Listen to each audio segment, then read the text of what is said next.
السلام علیکم ورحمۃ اللہ وبرکاتہ۔ انسان کی انا اسے فنا کی طرف لے جاتی ہے، انسان کی اکڑ اس کو پکڑ کی طرف لے جاتی ہے، انسان کا میں پنا اس کے وجود کو ختم کرتا ہے۔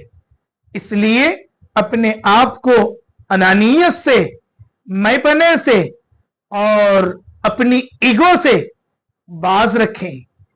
کسی نے کیا ہی خوب کہا ہے کہ جسے میں کی ہوا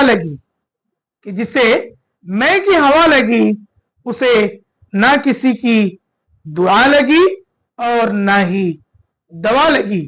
اس لیے ایک کامیاب زندگی گزارنے کے لیے اور آخرت میں بھی کامیاب مومن مسلمان بن کر اٹھنے کے لیے اپنے آپ کو تواضع اور انکساری کا پیکر بنانا ہے۔